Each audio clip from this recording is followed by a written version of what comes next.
இந்த நல்ல நேரம், முகூர்த்த நேரம், மற்றது கெட்ட நேரம், அதை விட ராகு காலம், இவையெல்லாம் எப்படி தோன்றியது? இதுக்கு பின்னால் ஒளிந்திருக்கிற விடயம் என்ன? எங்களுடைய முன்னோர்கள் நிறைய பல ஆயிரம் வருடங்களுக்கு முதல் இந்த கிரகங்களை, கோள்களை கண்டுபிடித்தார்கள். இந்த நல்ல நேரம் 9 கிரகங்களை வைத்தே கணிக்கப்படுகின்றது. இதுக்கு அடிப்படையாக மூலாதாரமாக விளங்கக்கூடியது கௌரி, தமிழ் கௌரி பஞ்சாங்கம் என்று அழைக்கப்படுகிறது. இந்த பஞ்சாங்கத்தின்படி தான் இந்த நல்ல நேரம், கெட்ட நேரம், ராகு காலம் கணிக்கப்படுகின்றது. இவை எப்படி கணிக்கப்படுகின்றன? இந்த 9 கிரகங்களும் 9 கோள்களும் எந்த இடத்தில் அமைந்திருக்கின்றன, அதாவது எந்த வீட்டில் அமைந்திருக்கிறது, யார் யாரை பார்த்து நிற்கிறார்கள் என்றதை வச்சுத்தான் இந்த நல்ல நேரம் கணிக்கப்படுகிறது.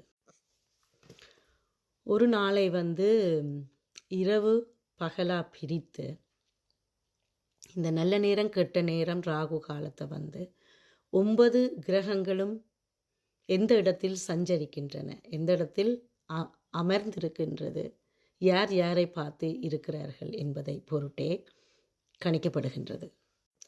நல்ல நேரம் நோமலாவே பகலில் 8 நல்ல நேரம் அமையும், இரவிலேயும் அதே மாதிரி 8 நல்ல நேரம் அமைகின்றது. இந்த கிரகங்கள் சஞ்சரிக்கும் நேரங்களை நான் இப்போ சொன்ன மாதிரி பகலில் 8ஆகவும் இரவில் 8ஆகவும் பிரிக்கலாம். இந்த 8ஆ பிரிக்கிற நேரங்களில் 5 நேரம்தான், 8ல் 5 நேரம்தான் நல்ல நேரமாக கருதப்படுகிறது. மீதி உள்ள 3 நேரங்களும் ஒன்றில் கெட்ட நேரமாக இருக்கலாம், இல்லாட்டிக்கு ராகு காலமாக இருக்கலாம். ராகு காலம் நல்லதில்லை என்று கூறப்படுகின்றது. இந்த 5 நல்ல நேரங்களுக்கும் உள்ள பேர் என்னன்னு: அமிர்தம், தனம், உத்தி, லாபம், சுகம். இதுதான் இந்த 8ஆ பிரிக்கிறதுலேருந்து வார 5 நல்ல நேரம். சரி, இப்போ இதுக்கு பின்னால் உள்ள விடயத்தை ஒரு சிறு இதாக பார்த்தாச்சு. நான் சொன்ன மாதிரி நல்ல நேரம் பகல்லையும் இருக்குது, இரவிலையும் இருக்குது. ஆனால் எங்களுடைய முன்னோர்கள் ஏன் இந்த கல்யாணங்களை அதிகாலையில் பகலில் செய்தார்கள்? அதுக்கு காரணம் இருக்குது. ஏனென்றா, பண்ட காலத்தில் இரவில் நல்ல நேரம் இருந்தாலும் இரவில் கல்யாணத்தை நடத்த முடியாது. ஏனென்றா அப்போ கரண்ட் இருக்கே இல்லை. ஸோ வெளிச்சம் ஒரு தடையாக இருந்தது இரவில் கல்யாணங்களை நடத்துறதுக்கு, இல்லாட்டிக்கு நல்ல விசேஷங்களை, பொதுவாகவே நல்ல விடயங்களை கொண்டாடுறதுக்கும் நடத்துறதுக்கும் வெளிச்சம் மிகவும் முக்கியமான ஒரு விடயம். அது தடையாக இருந்தது. இது ஒரு விடயம். இந்த அதிகாலை கல்யாணங்கள், பகல் கல்யாணங்களுக்கு இது ஒரு விடயம். மற்றது, இலங்கையில் சூரியன் வெள்ளனவே உதிச்சிடும். இஞ்சத்த மாதிரி 7-8 மணி பிந்தி உதிக்கிறதில்ல, இல்லாட்டிக்கு 3-4 மணிக்கே சூரியன் மறைவதில்லை.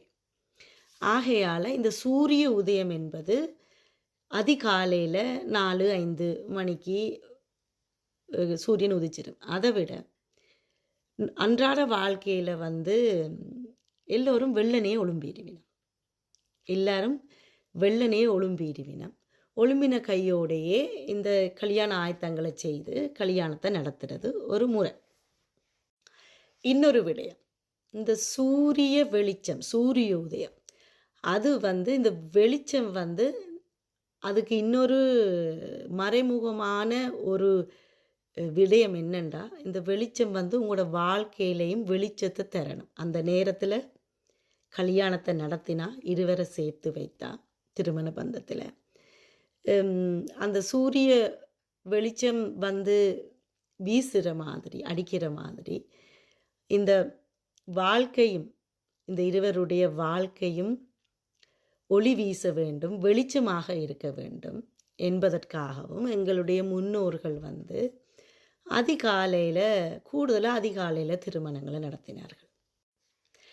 நல்ல நேரம் என்பது கௌரி பஞ்சாங்கத்தின்படி, எங்களுடைய முன்னோர்களின் படி அதிகாலையிலையும் இருக்குது, பகல்லையும் இருக்குது, மதியத்திலையும் இருக்குது, பின்னேரத்திலையும் இருக்குது, இரவிலையும் இருக்குது.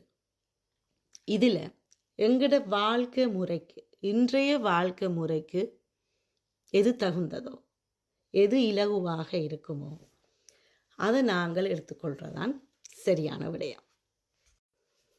ஆகையால் இந்த காணொளி மூலம் உங்களுக்கு நான் தெரிவிப்பது என்னவென்றால், நல்ல நேரம் வந்து தனியாக இந்த காலமேல மட்டும் இல்லை.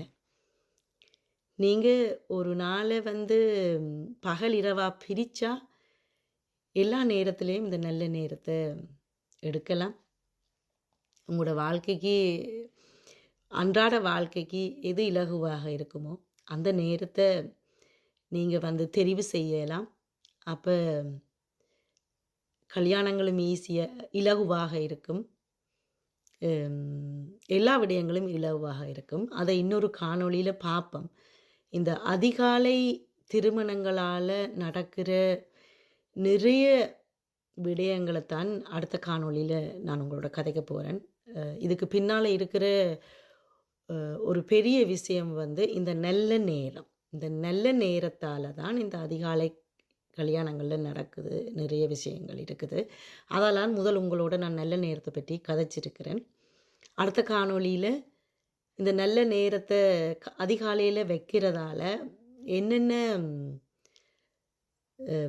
பிரச்சனை என்று சொல்ல முடியாது, என்னென்ன விடயங்களை பெண் வீட்டாரும் சரி, மாப்பிள்ளை வீட்டாரும் சரி, அதை விட அந்த கல்யாணத்தில் பங்கேற்கிற எல்லா நபர்களும் எதிர்கொள்கின்றார்கள் என்பதை அடுத்த காணொளியில் பார்ப்போம்.